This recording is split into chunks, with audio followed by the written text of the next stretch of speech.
Okay, well, before we get going, I do want to introduce everybody to Lena. We're everybody joined there? Great. Okay, a few more coming on. I see John coming on here, so we'll just wait a few seconds and then we'll continue on. But you're probably wondering who the lady with the mask is and where she's sitting. She's actually sitting in the office here. I want you to welcome Lena. Lena Rishmawi has just joined us today. So that's why she's in the office here. She just signed her papers. So joined us. Hi, Lena. Yep, joined us from Royal LePage. So welcome her on, and that's why she's in the office here, and excited to have her. And she's been in the business a year, and what a year to be in it for the first time. So we've going to help her really escalate her business and move it forward. So welcome her. Welcome aboard. Yeah. Welcome. So, thank you so much, everyone. Thank you. I'm excited to join the team. It's a good team. okay. So how's everybody finding the market in Ontario? I'm not even gonna generalize it and like narrow it right down to specifics, because everywhere in Ontario right now, it's multiple offers, short inventory, and it doesn't matter if it's residential, commercial, investment. It is just everywhere, and everybody I'm talking with is finding the same thing.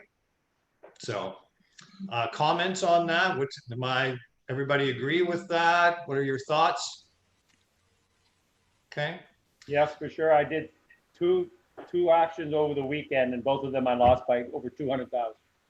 Wow. Wow. Because they're all over 300,000 of asking price. Yeah. Yeah. So that's, and literally there are investors looking, and that residential wise, I'm hearing some properties are having 30, 40, 50 offers on them at once. Wow. And outside the GTA, North Bay, multiple offers. Sudbury, multiple offers. Sault Ste. Marie, multiple offers. And talking about everything. There are investors, as Anita would know, because she's got an investment property in Niagara Falls, and it seems that every agent in the GTA has been reaching out to her, trying to get it done. But just crazy activity.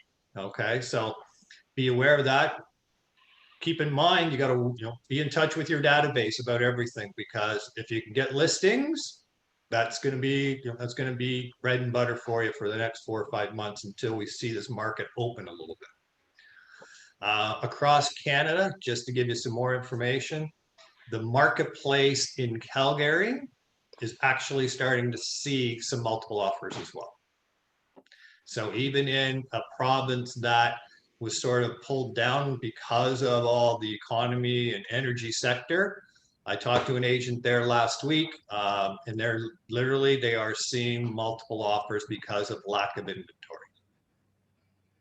So strong market all across Canada. Okay. East Coast, talked to an agent out there, same thing. They're finding that their marketplace right now is you're getting people that are still looking at selling in other parts of Canada, moving there. And they're saying they haven't even seen the tip of it yet, because they anticipate that when the borders open, that they're going to be seeing a lot of Americans, because a lot of Americans do buy in the East Coast. They're anticipating that they are going to see activity and investment from the Americans as well, which is really going to buoy it up. Okay. Condo market, downtown Toronto. I may ask Julia just to jump in, but I can tell you that in what I saw anyways was, October, November, December, we started seeing where there wasn't that much activity. We were seeing prices fall. I can actually say I looked again in January, and some of the places that were on the market have sold, and there seems to be activity. Julia, are you seeing that in the condo market down there now? I am. In fact, I had one on the market for the last quarter of 2020, and I relisted it in January, and it's had lots and lots of showings. I still think that the buyers are expecting that they want a deal. So they're still offering under I'm not sure the price is adjusted, but I've got an open offer on mine right now. I don't know if it's going to happen. We're going to close a gap, but yeah, for sure. I'm seeing things sell. I had one building that a client was looking in, unit came in. I said, we got to get in there.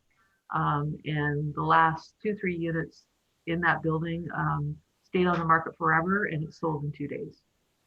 Okay. And it's selling from, and it sold more. It's going to sell for more than what the last sale was in that building in December.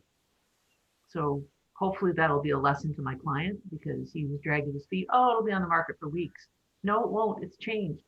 Yeah. And he's talking to his friends, And that's what happens, right? Is, Yep. we see the information first before the media will actually report it. So one of the things that you have to look at is, how do you communicate that to your database, your prospects, right?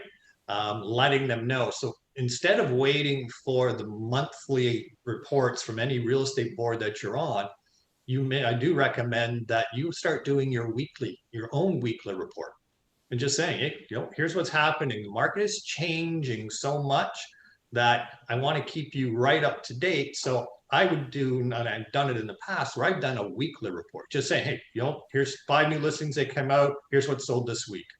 So that if you're looking at buyers and they're all hearing about, well, the market's going to crash, the market's going to pull back, is it going to pull back, the economy is going to pull back, the more activity you can get to them.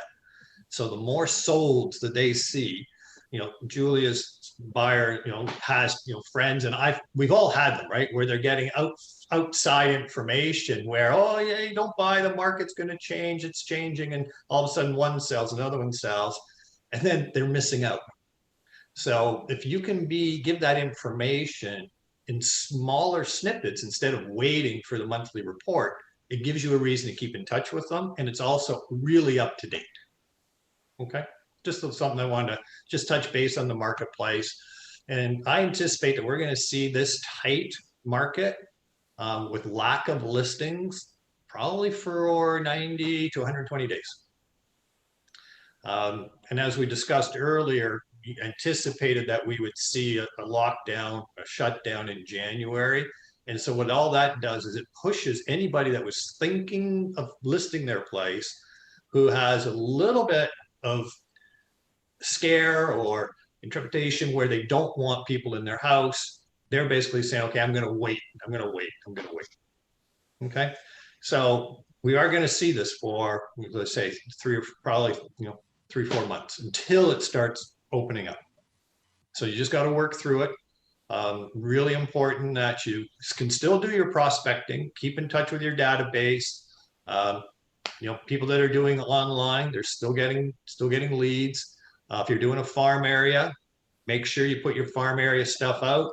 I know that James does a lot of farming. He's been putting flyers out, and he's had listing appointments from the flyers, directly calling them. Okay.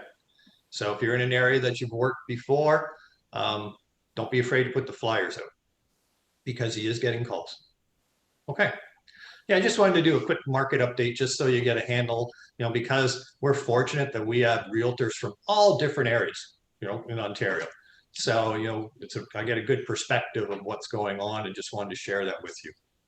So keeping in touch with people, there's social media, there's direct emails, there's direct mail. One of the ones that is now coming out, and it is out, I'm going to share, and that's why I wanted to let you know about it, it's called YouTube Shorts. These are not the shorts you wear. These are actually videos. Okay. And I'm going to share my screen with you, and I'm going to show you a video about exactly what it is. And then I'm going to give you a recap on sort of that little video, and we're going to discuss it. Just so anybody that does do video, I know Hunter has been doing video a long time, but once you listen to the video I'm going to show you, we're going to open it up and we're going to chat about it, and you'll see why. Just bear with me while I share my screen.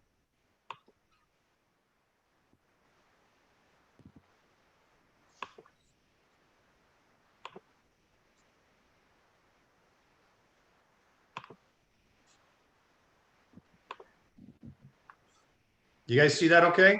Yeah. Yeah, okay. Hey YouTube, in this episode, I'm talking about YouTube Shorts and how to do YouTube Shorts right now in 2021 if you're in Canada, US, anywhere in North America. Let's go this episode right now.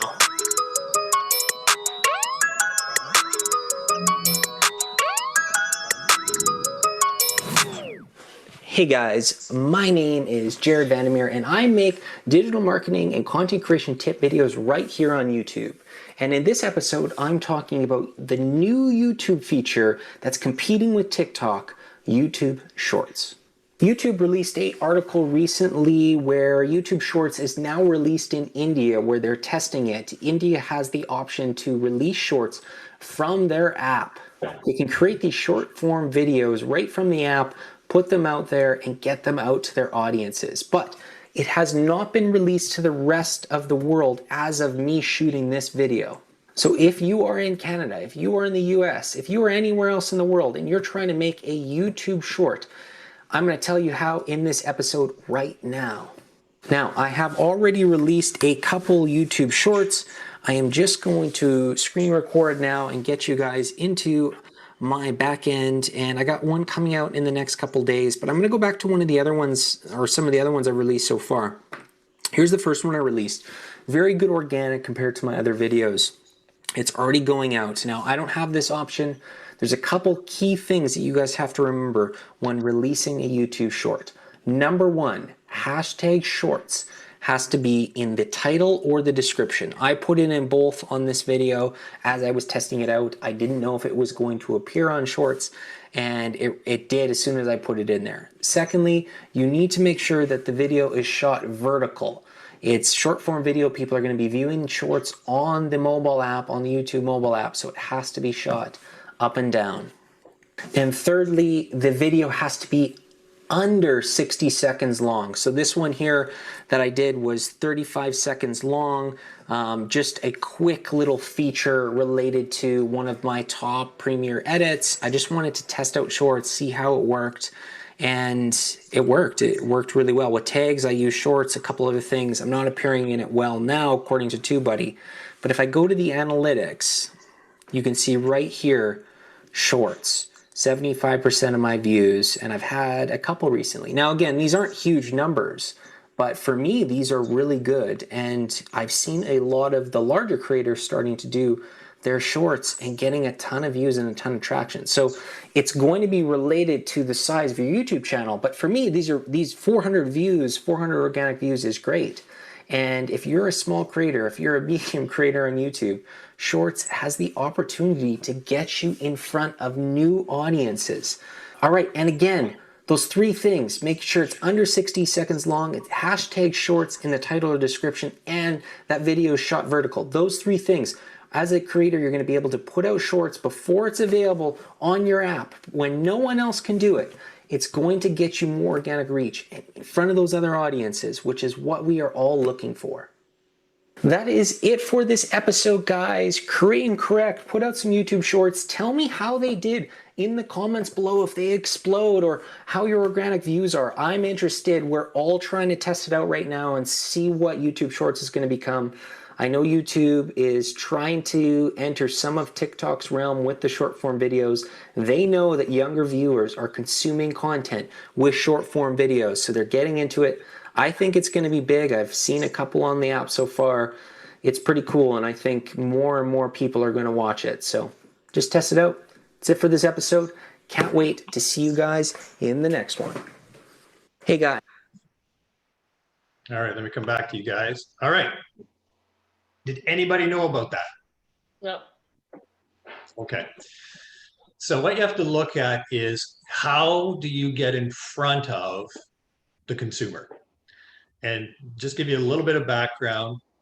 This shorts is actually in India. And if you actually go to your own YouTube app right now, you will see that it'll say shorts if you want to do a short video, but it'll say beta, which means anywhere outside India, it's still under beta. So what this guy has done, he's shown a way that you can actually get around that by putting shorts both in the title and both in the description. got to hold your phone vertical. Do not do it horizontal. And it's got to be under 60 seconds. So how can you use this? Any thoughts? Well, let's go. Let's do it. Like, film a video and post it. Okay. How are you communicating with your consumers right now? Text? Email? Yep. Okay. How many consumers really want to look at a long video unless it's really specific to one item that they're looking at? Yet, as a consumer, if you know that video comes up and it's only 40 seconds, less than a minute, Yeah. it's proven that the consumers will look at it. Okay. So when I saw this first application, I thought, okay, why not then you could do YouTube Shorts, have your own YouTube station, your own YouTube channel, and you could actually do your own consumer or your client update. Because within below a minute, there's lots that you could talk about. You could promote an investment property. You could promote what's going on in the marketplace with a call to action. If they want more, then you could put a link right into that as well. But I see this as being a new way that you could do short videos, be able to host them on your own YouTube channel, and be able to direct those links directly to. So imagine if you'd had a first-time buyers, and all of a sudden you could do a quick market update under a minute, and you could take that link, put it right out, and it's a very short video with detail on a platform that most consumers are going to, YouTube. And they trust. Yeah, that they trust, exactly, right? And so when I saw this, and again, I sleep 4 or 5 hours, and then I'm on my phone looking at all kinds of stuff, and Nadine will always say, it could be 2:30 in the morning, and she'll go, what are you doing? Research. It's research. Anyway, so part of my research, I came across this, and again, right now, people are starting to use it. Now in India, with their particular platform, when they go to their main YouTube, when you put on the main YouTube page, it's got right big bold shorts right on it. So people will be able to, without using the hashtag, they'll be able to go directly to shorts, be able to put in a topic, real estate, whatever, and all the short videos will pop up. Okay, so I thought I'd bring this to you to be able to say, look, here's something new. Here's something I know lots of you do videos. Lots of you do have a YouTube station. But even if you don't, there's a great way to communicate to your database where, as Anita said, it's a comfortable platform. It's an acceptable platform. They're using it. And the younger generation, that's why TikTok took off so well for the younger generation, because it's short. You look at even Facebook, they introduced their short stories, right? So, but now this, for me, this YouTube Shorts, I think it could be really, really good for getting information into the hands of your consumer, your clients, your database. So just thought I would, any further thoughts on any of that? I have a question. How many of you have your own YouTube channel? I do. Who else? You don't? Yeah, Steve? I do. Yeah.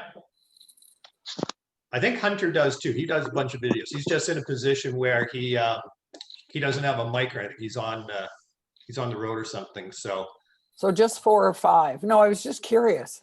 yeah. And there, well, I do know what Eric does. All of Eric's listings all go up to his YouTube channel. So Hunter just said he had 3 channels. yeah, okay.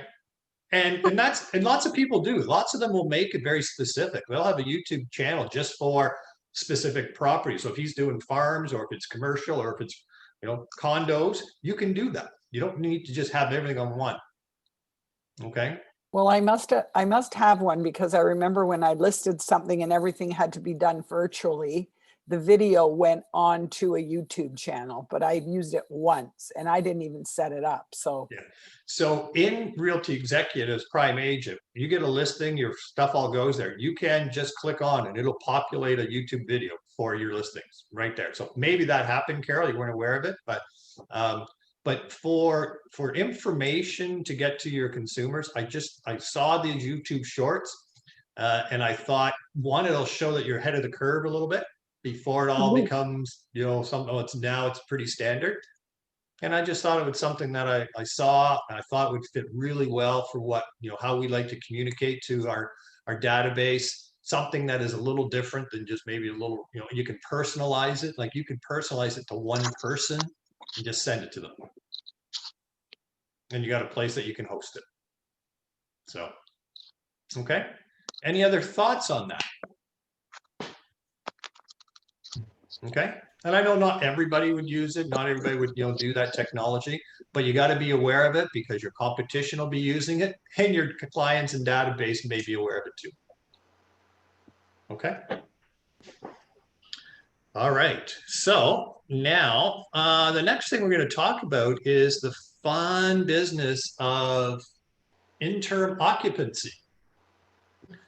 Now, I know majority of you all know about it, but I'm going to share my screen again. We're going to go through a couple videos and we're going to talk about an option that is out there for the buyers of condominiums that you may not be aware of. Okay, so let me just share my screen. Bear with me.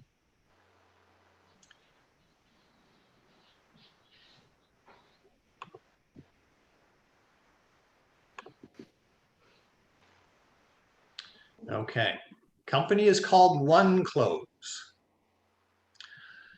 Save thousands of dollars, build equity sooner, gain peace of mind. Say goodbye to interim occupancy, or sometimes they refer to it as phantom rent. So just to get everybody really on the same page, we're going to watch just a couple videos and then we're going to chat about it. Some of it's going to be repetitive. Lots of you will know about it, but there may be some points about the interim occupancy you're not aware of. So let's just go with this one first. What is interim occupancy? It often comes as a surprise if you are a new condominium home buyer or investor to find out that getting occupancy doesn't necessarily mean title ownership to your condominium unit. In fact, getting your keys for interim occupancy in Ontario in most cases means the start of paying what is known as interim occupancy fees, commonly referred to as the phantom mortgage or phantom rent. Interim occupancy fees are comprised of three parts: interest on the unpaid balance of your condo, an estimate on municipal taxes for your unit, and a projected common expense that is contributed to keep the building running. This fee is usually requested in the form of monthly post-dated checks made out to the developer and provided at interim occupancy. This is also the first closing phase in the ownership process. What is extremely important to note during this phase is that the monthly interim occupancy fee does not go towards paying down your mortgage. Getting a mortgage is only possible once the builder has transferred title ownership into your name. While it's in the best interest of the builder to complete the transfer as quickly as possible and transfer title so they can earn their profit, it can often take many more months for this to occur. Purchasers on lower floors, who are generally first to receive interim occupancy, are therefore the ones who end up paying the most interim occupancy fees. It's important to remember and understand that the builder does not profit or gain from these interim occupancy fees. In fact, there are clauses in the Condominium Act around the calculation of occupancy fees which prevent the developer from making a profit. The only time the builder makes a profit is when he completes construction, registers the building, and transfers title to each one of the individual purchasers. For more information on how you can start paying down your mortgage immediately and avoid interim occupancy fees, contact us at www.oneclose.ca or call us at 1-866-51-CLOSE. That's 1-866-512-5673. All right, we're going to watch this next one. Then I'm going to get out of the share screen and we're going to show you a couple. Actually, I'll leave it in there. We're going to show you a couple questions And then I'm going to talk to you about really how it works. Conventional condominium closings require purchasers to pay interim occupancy fees, known to many as the phantom mortgage or rent, as it's a monthly fee which does not go towards your actual mortgage or purchase price. At One Close, we asked ourselves a simple question. Why would anyone want to pay rent for a condo they will own?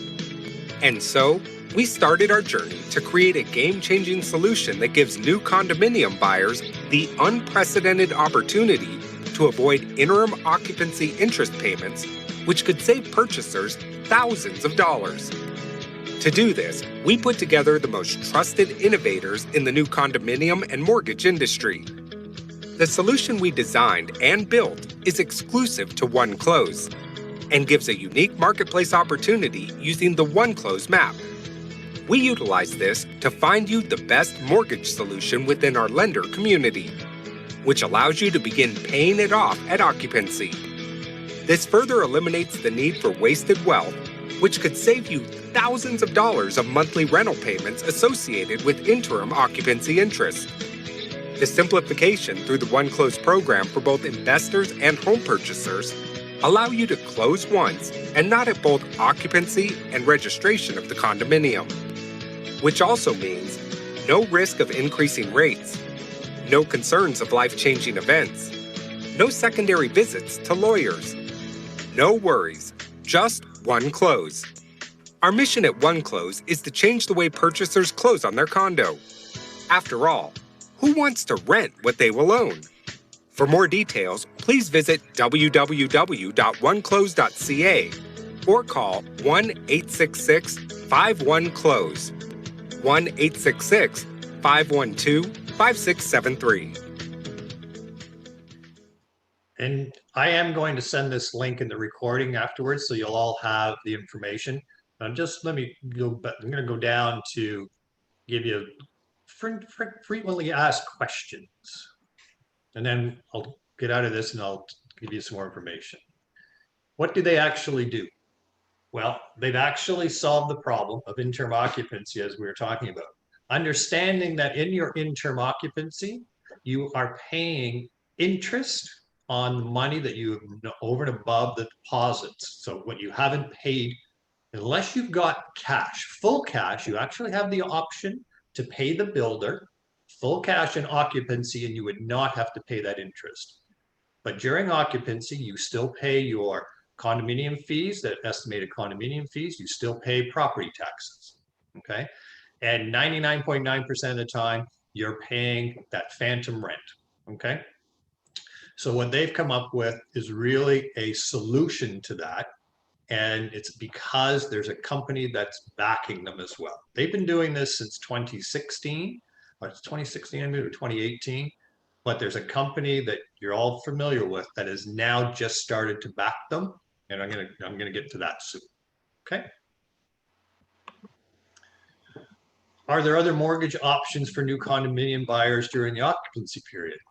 None that they are aware of. And the reason is because their particular One Close mortgage is insured by a title company. Okay. So basically what happens is it for the occupancy period, they will actually do a mortgage for a 5-year term if you want. Okay. No fees to use them. They're basically getting paid by the lender.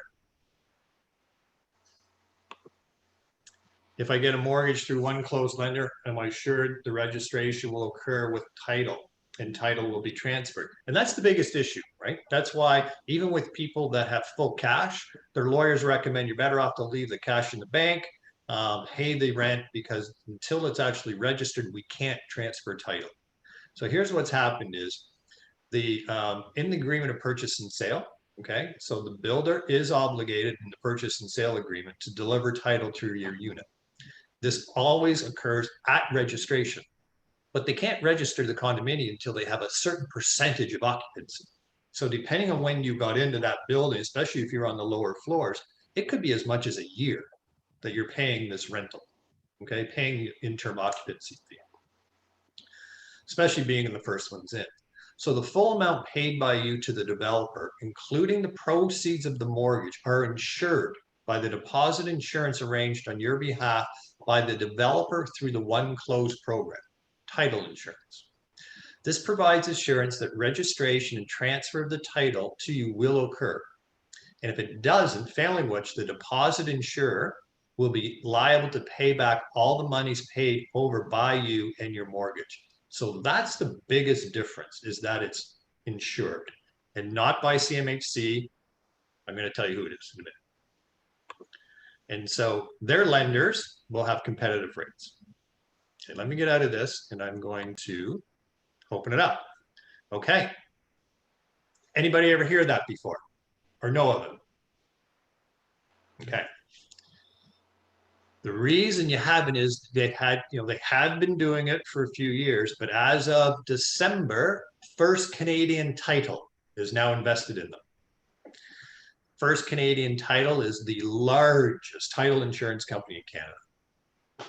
So First Canadian Title has now stepped in and said, we will ensure that the day of occupancy, that you have the financing, the money that's going to be paid to the builder that would normally have been paid on registration is now paid. It's a mortgage, and they've actually come up with insurance that First Canadian Title has stepped in and said, we will insure title to you. Okay. Whereas all the other lenders they won't do that. So First Canadian Title is now partnered with One Close, so that the only question, there's two steps that I have to get clarified, and I'll reach out to One Close and find out. My understanding is if you are electing to do this, that during your 10-day rescission period, when you buy a new condo, you have to approach the builder and say, this is what I want to do. There are many builders that are already familiar with this and are doing it, and some big builders. Okay, lots of the condominium builders do it. They get their money up front. Why would they not want to do it? Okay, but there's something in that 10-day rescission period. So I don't know if people who bought condos 2-3 years ago that are moving in now can utilize it. I'm not sure. I'm going to try and find that out. Okay, and then I'm not sure if they would only do, if they would finance just the interim occupancy period, and then that you could go back, say, to a regular or your regular financial institution and put a new mortgage on when registration takes place. Okay, but yeah.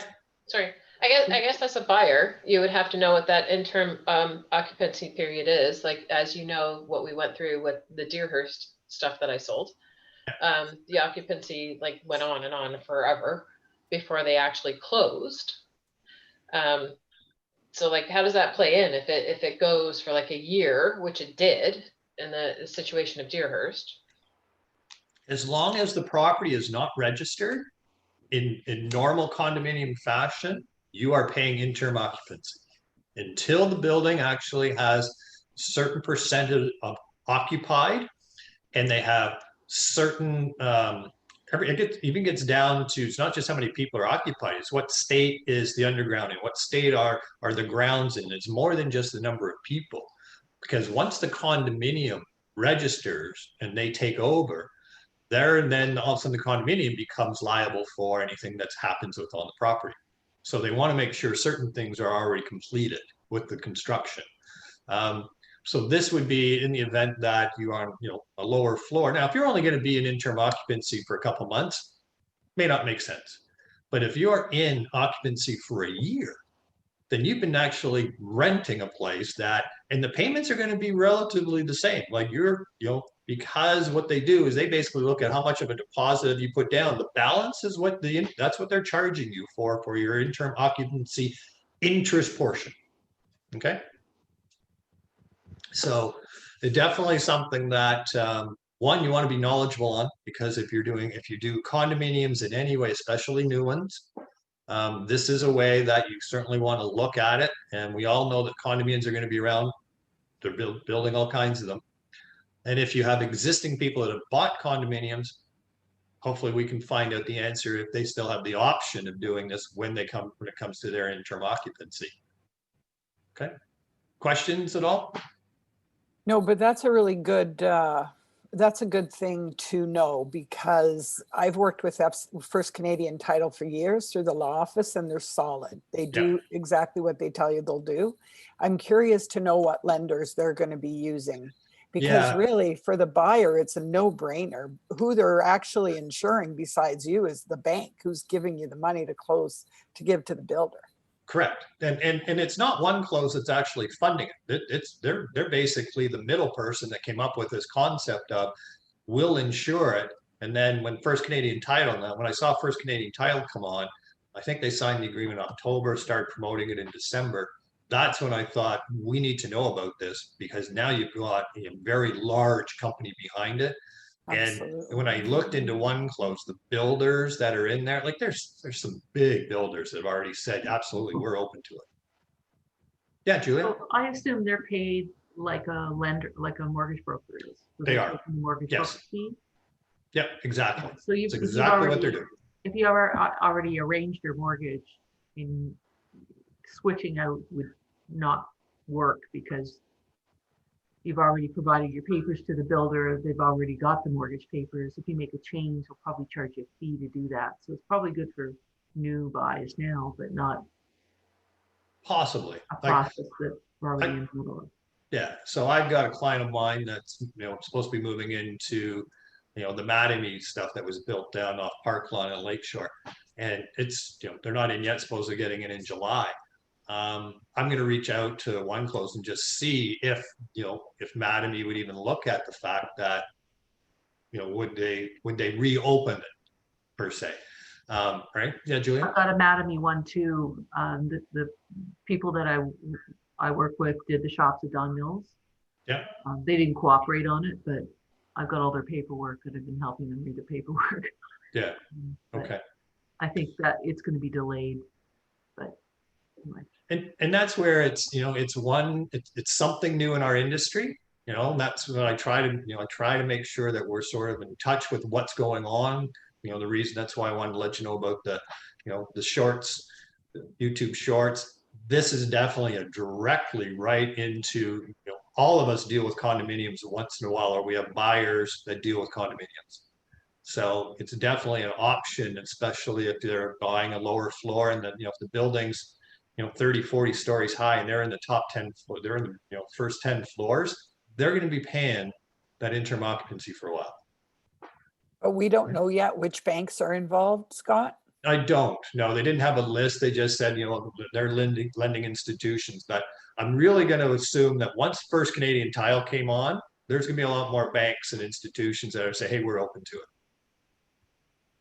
But my concern would be the flexibility in terms of rates, interest rates, and terms, because this smells a little bit of a captive market to me. Okay. I'm not sure whether it's going to be that competitive. Well, and I guess we won't know until I'll see if I can find out some more information on who they are. But I think, I guess the way to look at it, Andre, I totally agree with you. And I would absolutely, before First Canadian Title came onto this, I would have said, I wouldn't go near it. But now that First Canadian Title has become involved with them, the way First Canadian Title makes money, they got to get their insurance out there. They've got to start charging for insurance and things like that.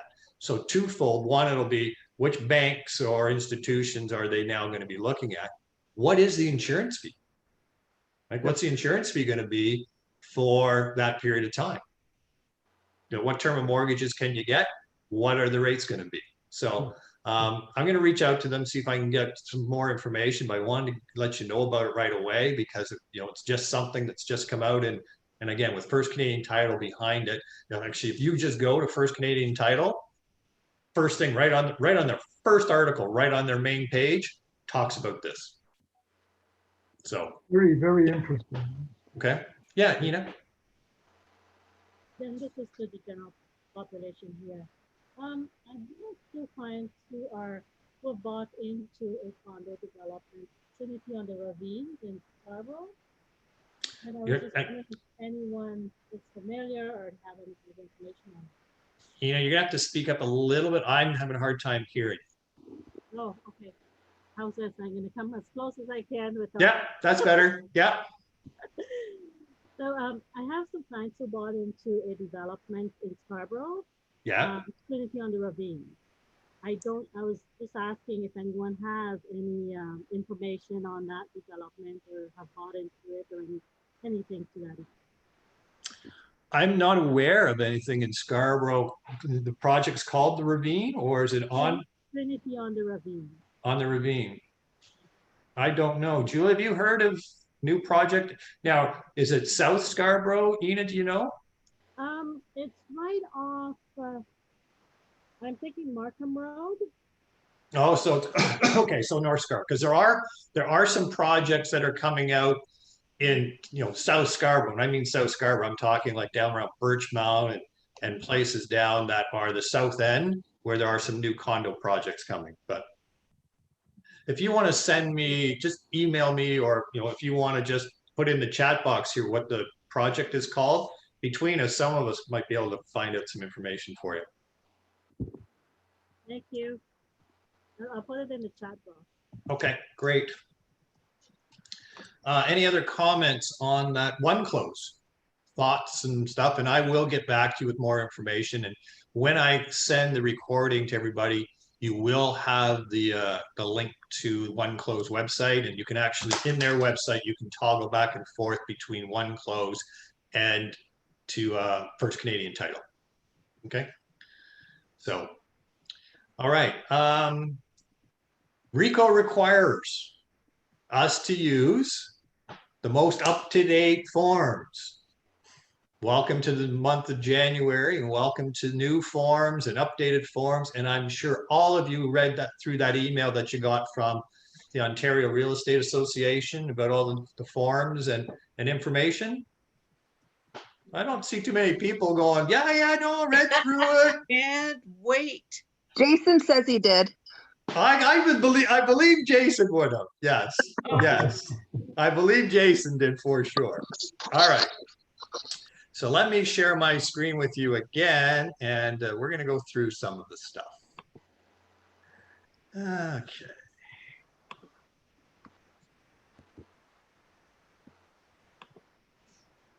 All right. Now, I know all of you know all the forms off by heart. Yes. You know the numbers, you know them all. Yeah, I don't, so that's okay. But you guys, I'll rely on you. But so we've got a couple new forms, but I'm just going to go through because the issue is going to be that there are some forms that have minor changes in them. You do not need to worry about trying to make those minor changes, writing them down. I'm not going to cover them all. In the recording I'm going to send you will be the link to this. Okay, but I wanted to make you aware of it because there are some minor changes in the standard forms we use, and there's a couple additional new forms that you could be using.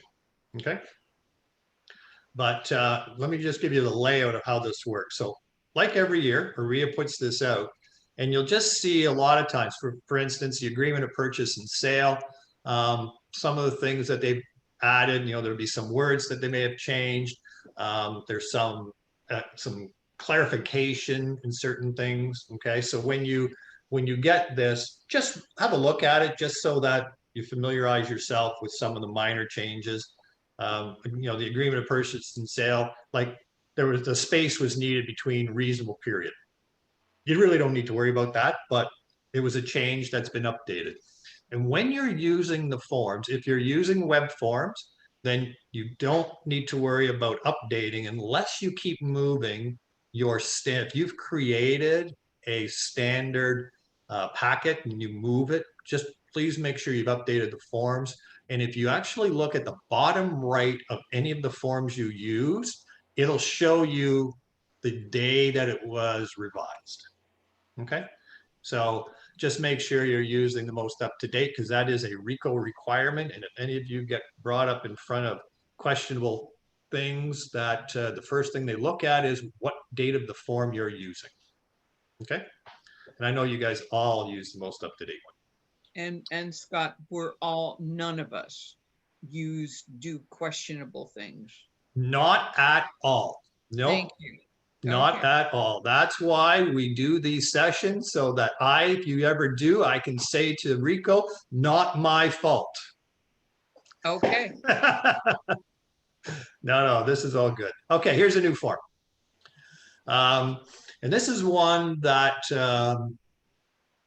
most of the time, if you were doing this, you were doing it by an amendment. This is in a situation where in the agreement of purchase and sale, okay, it is a notice change to completion date or other information.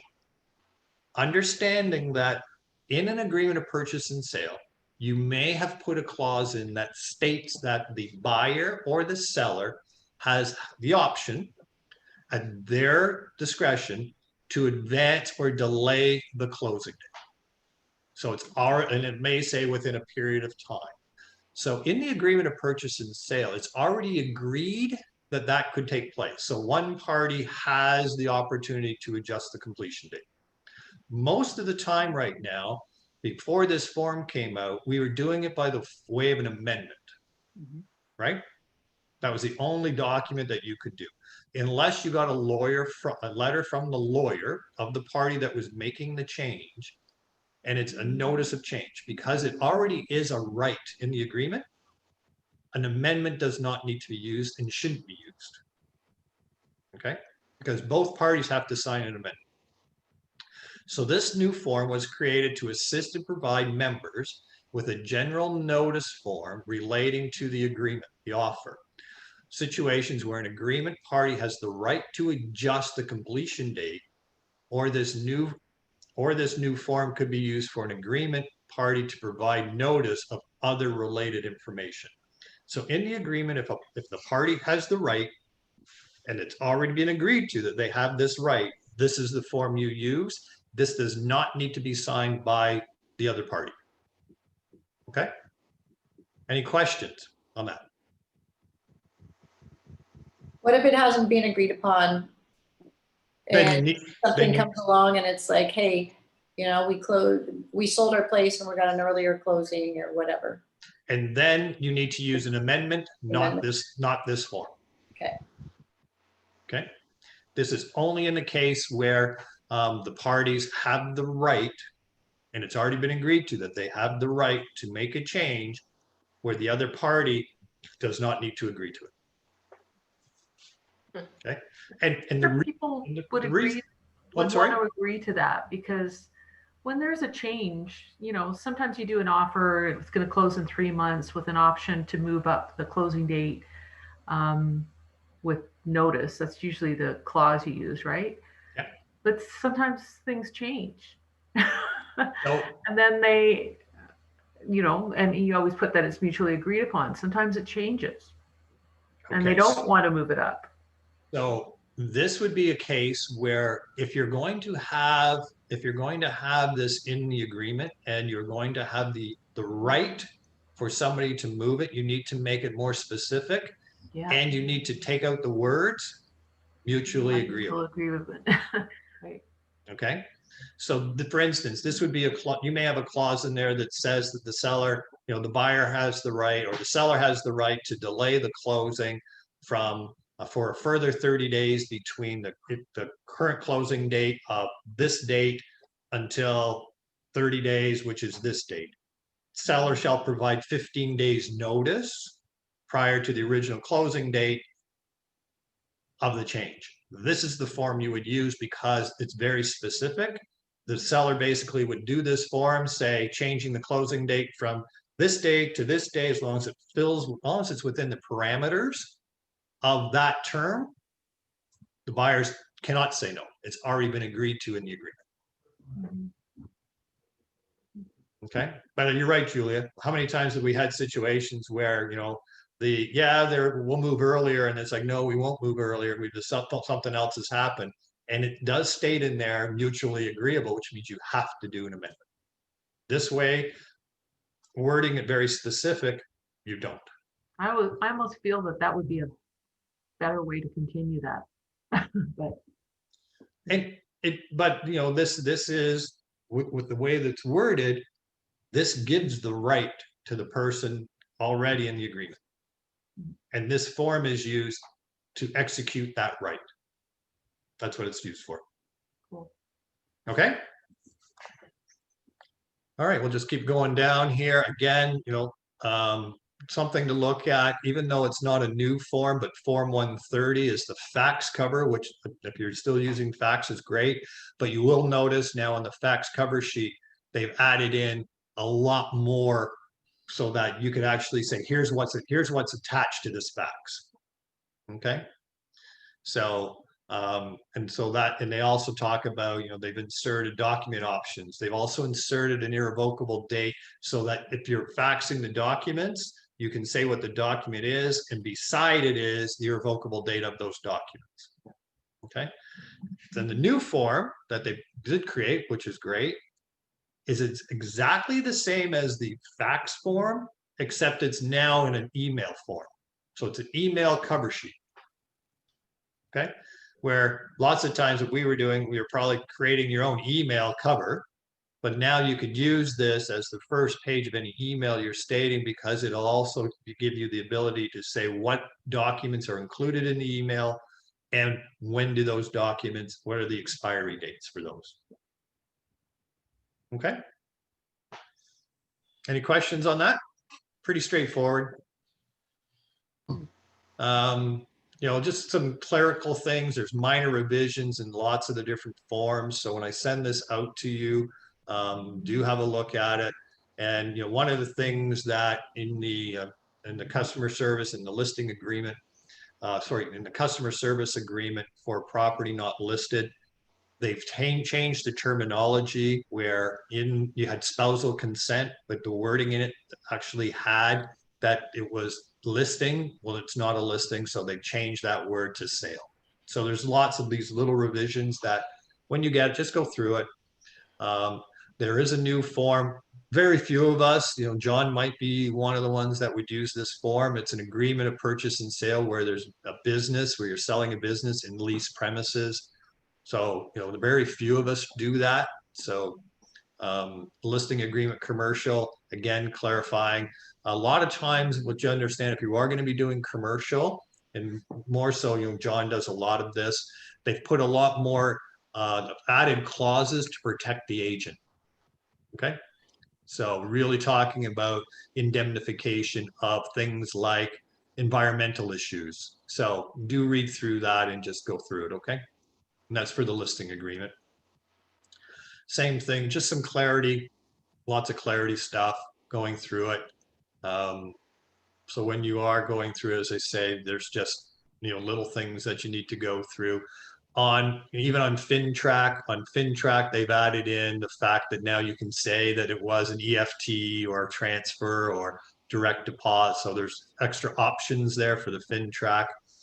And they've added in certain things for different little clauses for receipt of funds. That's what I was just talking about. They've given a couple extra options there. So as I say, please read through it, you know, risk assessment, they've added some stuff there. Now, here's one that I want to talk about. And I'm not going to read the whole clause, but it's state of emergency, okay? And state of emergency clauses were brought in when COVID came. And you've probably either as a listing agent, you've seen them on offers that are coming in on your property. And they basically talk about what happens if the bank that the buyer is using is unable to complete the transaction because of that.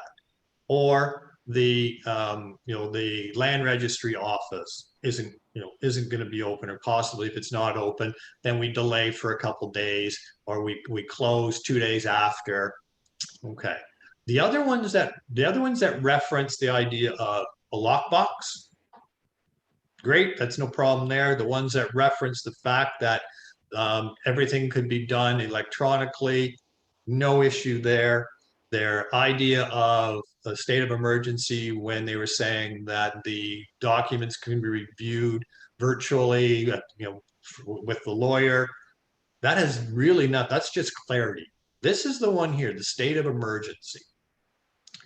If you are a listing agent and you see this come in on your agreement of purchase and sale, I would highly recommend you remove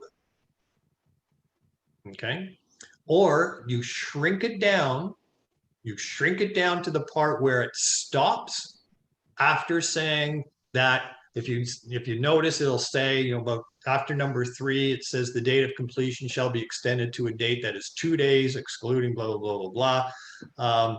Following the date when the operations of the banks, mortgage lender, and the land registry office and electronic land registry systems become available. End it there if you want to keep it in. All the other stuff after that states that the buyer, if it hasn't closed by a certain period of time, or if it goes beyond so many days, the buyer can get out. So if you're a listing agent, you do not want this in there. You want to tie the buyers in. And there's nothing that states that you have to accept this at all. I've had offers come in on mine. I've taken it out. Trust me, if the land registry office is closed, this clause isn't going to do anything for the buyer or seller.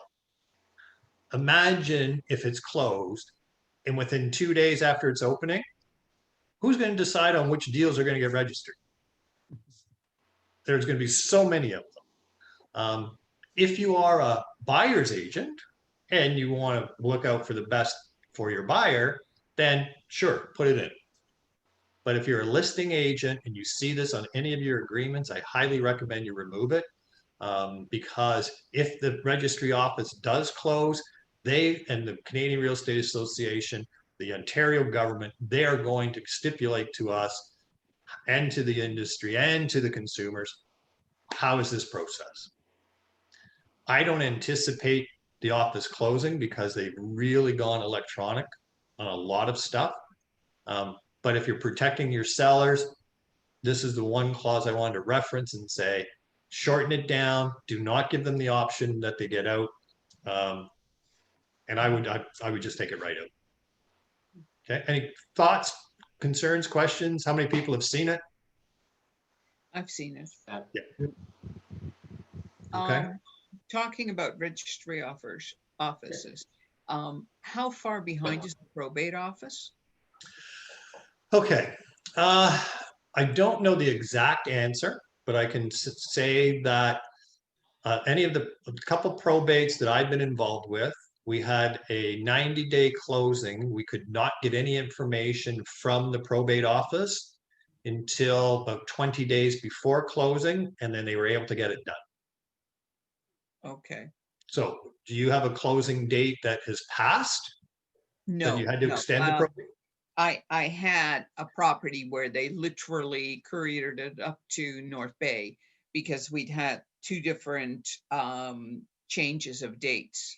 Okay. And I'm working with 2 estate sales where people are saying it's been in probate for 4 months and we haven't as yet received our notice I haven't received the certificate. Okay. So just thought I'd ask the question. But that particular one, Tina, you're talking about, do they have an agreement of purchase and sale accepted? No. Okay. No, they do So not. my understanding is the registry office, the probate office, is looking at agreements that have already been accepted that have the conditions or the clauses in that state that in the event that they can be that they're already firm agreements. Okay. That's what they're dealing with. Okay. So as I say, the ones that I did, we were sitting back hoping, and then it wasn't until we started getting some correspondence about 3 weeks before the lawyer received the probate 4 days before the closing. But the lawyer had sent along to the probate office the actual agreement of purchase and sale. Actual agreement. Yeah. Okay. Okay. Okay. Okay. Yeah. Thank you. All right. Let me just get out of this. Okay. Yeah, so for, again, back to that one clause, again, it was just something that was brought in. It doesn't protect your seller. So take it out, shorten it down. If the buyer's agent really says, oh no, it should be in because their broker says it is, that's fine, but shorten it down. Don't have it so that the buyer can get out. Okay. Anything else that, any questions, thoughts? And a little bit more. I know this is a little longer than the ones we did, but I thought there were a couple good items here to bring you up to speed on. So, Just to pass along, I know a lot of you don't probably deal with anything like this, but I have access to 55, actually 49 acres in the corner of Tremine and Britannia, which is just below Milton. Yeah. The guy won't list it. Nobody wants to list anything, but bring me offers, he says. So it's really close to Milton, and it's going to be close. So if anybody has any access to developers that you think might be interested in something like that, let me know. I've got a couple. Okay, let me know, and I'll tell you a little bit about it. Yeah, send me, give me some information. Give me, how far away are we from possible development, all that kind of stuff. And the kitty corner across the developing now. Okay. Probably a quarter mile away. Yeah, and Actually, that's a really good location, actually, Tremaine. Yeah. There were at one time they were going to put a university in one of the corners. Yeah, that's a really good plot of land. Yeah, I don't know if they're still doing that, but anyhow, my contact is one of 14 owners of it. Oh my gosh. Okay. And they can't agree to list it, but you bring us an offer and we'll take it to the people. So sure. Yeah. Send me the details. Send me, anything you've got. Let me know if you got any environmental, if you've got any, anything wetlands issues, all that stuff. Yeah. Okay. Okay. Very good. And actually, in Milton, the other thing you need to worry about, I don't know how close it is to the escarpment, because there's a lot of issues with that too. Yeah. Yeah, I think it's south enough that it's okay. Okay. I think it is, anyways. It's close though. You're right. Okay. Anybody got any new listings they want to share, or something coming up that we can sell before you? Yes, Anita. I have a buyer who's looking in the beaches or anywhere within the mile of there. If you got something coming up, because every time we look, ridiculously goes quick and stuff. So yes, yeah, it's a crazy hot area. On anything like that would be nice. Yeah, crazy hot area. Anita, you got something? Yeah, Jay and I are listing a property. We're doing it exclusive until the springtime in Fenwick, which is just outside of Fonthill, if everybody knows the area. My seller tells me, which I'm yet to verify, but I'm going to figure out how to do this. It's the second highest property on the escarpment. It overlooks Penn Lakes Golf Course, and you can see Toronto. So the property is an 1 acre property and custom built, a little over 2,000 square feet, bungalow finished. And like the guy's super high tech. So everything's, tech. He says there's 7 kilometers of lines run through the house for like speakers and all that kind of, stuff that I have to figure out in the next couple of weeks for sure how to fully express all of that. But high-end appliances, the whole deal. They're looking for 3.4. The property itself is probably worth close to $1 million. So, we're close to the range. But it's exclusive for now, willing to cooperate with real estate. And once I get my quick page all set up, I will send it out to everybody on this call because I wrote all your names down. Yeah, because it's going to be more likely a GTA buyer. Absolutely. And you're probably 10 to 15 minutes from the new hospital in St. Catharines. So any of those any people, doctors or any type of people like that. Yeah. And it's a beautiful, beautiful property. So once I get it all quick paged up, I'll send it out to everybody. Great. That would be great. Okay. Anybody got anything else? Any questions, thoughts? I have a question. Besides Anita, who else is using QuickPage? I watched the video the day we did it and I haven't looked back. I mean, I haven't done anything. Anybody else using it? I used it a few times, but I will tell you that when I was using it, I called Anita because she's really, really good at it. So it is a great tool, really good tool. But I will honestly say that Anita's really got it down well. So you can watch the tutorials and things like that. But it's a great tool for seeing. Anita, it's probably best you sort of talk about it because you've been using it really well. Yeah, so since you brought it to us, I actually did the the 30-day free trial, and I sold a house with it. So then I had to do it for the year. My husband told me that, it paid for itself, so you have to use it. So I'm signed up for the year. Basically, it's great for properties that have some, that you have floor plans for, or maybe feature sheets, and that you can add it all in one big email and just attach that to the QuickPage and send it out. I can send you a couple that I have. Like I have a listing in Temagami, which is just past North Bay. It's a marina. Yeah. So super unique property. Lots of ins and outs about it. So I kind of have developed this QuickPage with location and maps and videos and all the stuff that I've done to make it appealing, and not have to spend hours on the phone with people explaining that it's a marina and a house and a workshop and like all the different nuances of it, right? Yeah, I used, when I did it, I used it for a new development. Yeah. So exactly the same idea, where instead of trying to attach all these different things to the email, it was like, here's the QuickPage. It's got a video, it's got the floor plans, it's got the site plan, it's got all kinds of stuff built into one location. And you can see how many times the people open it, that they viewed it. So, it for very specific things like that, absolutely, really works well. Scott always opens my video, by the way. He always views the whole thing for about 3 to 5 minutes, depending on what he's doing. And then he comes back to it. And I know this because he's registered. Hey, if I'm going to get you to use stuff, I'm going to check it out. So, all right. Yeah, I use it, and it's worth, I paid for it in the first time I ever used it. So I'm committed.